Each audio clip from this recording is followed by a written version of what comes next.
आफै मुसिनु भएको छ। यसको अनुसन्धान कसरी हुन्छ, यसको विश्वास हामीले कसरी गर्ने हो? यो बहस काठमाडौँको क्षेत्र नम्बर 4 मा भयो भने मलाई अझ सजिलो हुन्छ। हामी कसैले पनि न्यायाधीश बनेर दोषी भन्न पाउँदैनौँ। तपाई पनि जनताको मान्छे, म पनि जनताको मान्छे। तपाईलाई निर्वाचित गर्ने तपाईकै निर्वाचन क्षेत्रका मान्छेका अगाडि उभिएर म तपाईसँग बहस गर्न चाहन्छु। हामीलाई त्यस्तो कुनै ओठे जवाफ होइन, यो प्रधानमन्त्री बनाइदिने टाइपको जवाफ होइन। हामीलाई जिम्मेवारी बोधका साथमा जवाफ चाहियो। आफू सरकारमा बस्नुजेल नैतिकता नचाहिने, अनि त्यतिखेर नैतिकता देखाएर उक्त अख्तियारले बोलाए हाम्रो मन्त्री त हामीले निकाल्यो भन्दैको भए हुन्थ्यो नि त। निकाल्नु भएन, प्रधानमन्त्रीले गलत्याउनु पर्यो, अनि नैतिकता उहाँले मसँग खोजिरहनु भएको छ। बोल्दै आएको अनुसन्धान प्रभावित होला भन्ने डर लाग्यो। सदनमा तपाईले प्रत्येक दिन कनी कनी लेखी बोल्न लगाइएका प्रश्नहरू मैले सुनिरहेको छु, तर मैले जवाफ दिन पाएको छैन। सदनमै जवाफ दिन पाऊँ भन्ने मैले भनेको छु, तर तपाईले जवाफ दिन सुन्न चाहनु भएको छैन, किनकि तपाईलाई थाहा छ 9 मिनेट 18 सेकेन्डमा तपाईका सबै प्रश्नहरू निस्तेज हुनेछन्। तपाई मलाई किन बोल्न दिनुहुन्थ्यो र? यो कम्पनीको शेयर होल्डर को? जीबी राई, रवि लामिछाने। 78 वैशाखदेखि 79 ज्येष्ठसम्म जतिखेर यसको सञ्चालक श्री रवि लामिछाने पनि हुनुहुन्थ्यो, त्यो बेलामै सहकारीबाट 10औं करोड लगिएको छ, जबकि एक सुक्का पनि लान पाइन्न। जीबी राई हो, मेरो नाम रवि लामिछाने हो। जीबी राई जोडिएका हरेक ठाउँमा रवि लामिछाने हुँदैन। उसँग मैले टेलिभिजनमा काम गरेको, टेलिभिजनमा मेरो नाता सकिएको, त्योभन्दा बढी कहीँ पनि कतै पनि छैन। ऊ दोषी रहेछ भने उसले सबक सिक्नुपर्छ, कारवाही हुनुपर्छ। ग्यालेक्सी जस्तो कम्पनीले पैसा लिएर गएको पैसा छोडिदिउँ त भइहाल्यो, ठुलो मान्छे हो छोडिदिउँ भनेर भन्ने हो भने सम्माननीय सभामुख महोदय, करोड होइन, अरब होइन, खरब रुपियाँ छोड्नुपर्छ। आकाशमा होस् पातालमा होस् समाएर ल्याउँछ। सहकारीमा जसले ठगी गरेको छ सिधा ढङ्गले अनुसन्धान होस्, कुनै एउटा प्रमाण नाश नहोस्, एउटा पनि प्रमाण नष्ट नहोस्। कसले भगायो त्यो पनि खोज्छौँ, र जुन सहकारी भनिएको छ ती सहकारीहरूमा कसको अवैध पैसा लागेको छ, राखिएको छ, अब त्यसको पनि हिसाब हुन्छ। हजारौं छन्, लाखौं छन्, तिनको पैसा फिर्ता गराउन सक्ने कि नसक्ने भन्ने तपाईँ हाम्रो प्रश्नको कुरा मात्रै हो। त्यही उभिएर बहस गर्न तयार छु, मलाई प्रमाणित गरिदिनुहोस्, त्यहाँ बसेर राजीनामा मागेर हुँदैन। कुनै राजनीतिक आग्रह होइन, यहाँ कुनै केही कुरा भत्काउनु छैन, कसैलाई हटाउनु पनि छैन। जो जहाँ लुकेको होस्, देशमा होस् विदेशमा होस्, सम्पूर्ण शक्ति लगाएर सरकारले आकाशमा होस् पातालमा होस् समाएर ल्याउँछ। सहकारी पीडितहरूको पैसा एक सबैजनालाई असुल गराएर ल्याउँछ। समय कति लाग्छ मलाई थाहा छैन, तर हामी गर्छौँ। 100 जना मानिसहरूको मैले रिपोर्ट पढेँ, 100 जना मानिसहरूले लगेको 1 अरब रुपियाँ लगेको प्रकृति ठ्याक्कै यही हो। कसैको धितो छैन, कोही सहकारीको सदस्य होइन, कुनै प्रक्रिया पुर्याइएको छैन, 1 अरब झ्वाङ।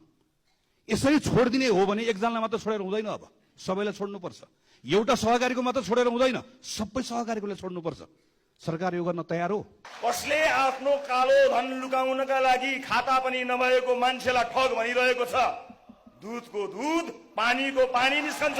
यसलाई टुङ्ग्याउन दिउँ, दुधको दुध पानीको पानी हुन दिउँ, नखाएको बिस लाग्नु हुँदैन। हेर्नुहोस्, बचत गरेका बचतकर्ताहरूको पैसा ब्याज सहित फिर्ता नगरेसम्म राजनीतिबाट विश्राम लिन्न, यो कुरा पनि म स्पष्ट पार्न चाहन्छु। नयाँ आउनुभएको मन्त्रीलाई काम गरेर दिनुपर्छ, हामी दिन्छौँ काम गर्न, तर बिस खाएको छ भने बिस लाग्छ। आफ्नो ऋण सबै प्राप्त गरिसक्ने, आफ्ना गाडी घर सबै सुरक्षित राख्ने, अनि पीडितको नेता भन्ने, अनि त्यहाँभित्र बसेर राजनीति गर्नेसँग म कुरा गर्दिनँ। म पीडितसँग कुरा गर्न तयार छु, हरेक पीडितसँग एकजनासँग कुरा गर्न तयार छु। कि मैले पैसा हालेको पनि छैन, मैले पैसा फिर्ता लिएर गएको पनि छैन। बुटोलको सुप्रिम सहकारीबाट 1 करोड रुपियाँ लिएर गएको छ, यो पनि गैर कानुनी छ। मैले फिर्ता लगिएको छैन भनेर भनिएको छ। कम्पनी रजिस्ट्रार कार्यालयमा तमसुक गरेर 1 करोड 80 लाख रुपियाँ लिएर आएको तमसुकको सरकारी कागज बाहिर प्रमाणको रूपमा आएको छ, यो पनि गैर कानुनी छ। इधर उधरको कुरा नगरोस् कांग्रेसले, बस मलाई यति भनिदियोस् म कहाँ आउने हो। होइन कहीँ हुँदैन भने मेरो प्यारो टुडी खेलै छ, टुडी खेलमै बसेर बहस गर्न पनि म तयार छु।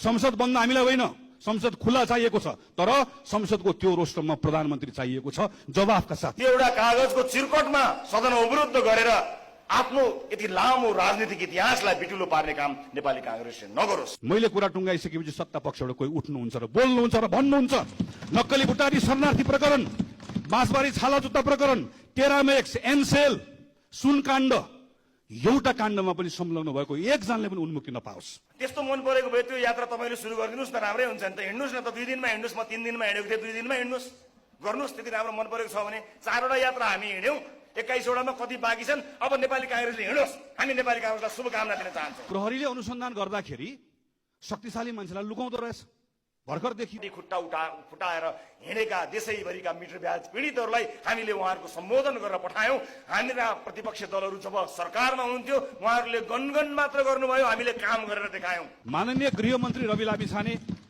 माननीय हुनुहुन्छ, भोलि प्रधानमन्त्री बन्नु होला, शुभकामना छ, बन्न पनि सक्नुहुन्छ, अलग विषय हो। तर रवि लामिछाने 1 करोड रुपियाँ लिनुभएको छ, सहकारीको सदस्य हुनुहुन्न। हाम्रो कानुनको दफा 50ले भन्छ यो गैर कानुनी छ। मैले उहाँको स्पष्टीकरण सुने, 3 मिनट 20 सेकेन्डको थियो, मैले राम्रोसँग सुने। वास्तविक पीडितहरूलाई म गृह मन्त्रालय आउन अनुरोध गर्न चाहन्छु। समिति लिएर, नेता बोकेर होइन, पीडा लिएर आउनुहोस्। एकजना मान्छेलाई पनि, मेरो इतिहासमा आएको एकजना मान्छेलाई पनि, आँसु झार्दै आएको मान्छेलाई हँसाएर पठाएको इतिहास छ। यस्तै कम्पनीहरूमा गएर अरबौं रुपियाँ पार्क भयो।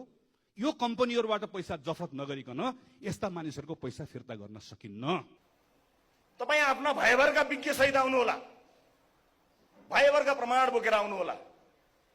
म एक्लै आउँछु, आम जनताले हेरुन् र त्यो इभेन्ट लाइभ गर्नुहोला। सञ्चारकर्मी साथीहरूले प्रत्यक्ष प्रसारण होस् र सिङ्गो देशले हेरोस्, दुधको दुध पानीको पानी छुपियोस्। जनताको माझमा राखौँ, जनताका माझमा राखौँ र खुल्ला ठाउँमा तपाईसँग म बहस गर्न चाहन्छु। मलाई तपाईँले भनेको ठाउँमा, तपाईँले भनेको मितिमा बोलाउनुहोस् र प्रमाणित गरिदिनुहोस्। तपाईँ यो देशमा भयभरका सम्पूर्ण लयरहरू, तपाईँका पार्टीका भयभरका सम्पूर्ण प्रभावशाली नेताहरू बोकेर आउनुहोला, भयभरका सम्पूर्ण प्रमाण लिएर आउनुहोला। म एक्लै आउँछु, मेरो चुनौती छ उहाँहरूले। सदनमा दिनु भएन, म कहाँ आउँ? म तयार छु। तपाईँका होनहार 101 भन्दा 101 नेताहरूलाई अगाडि राख्नुहोस्, कतिजना राख्नुहुन्छ राख्नुहोस्। म एक्लै तपाईँका हरेक प्रश्नको, हरेक जिज्ञासाको जवाब दिन्छु। जवाब मात्र होइन, समाधान दिन्छु।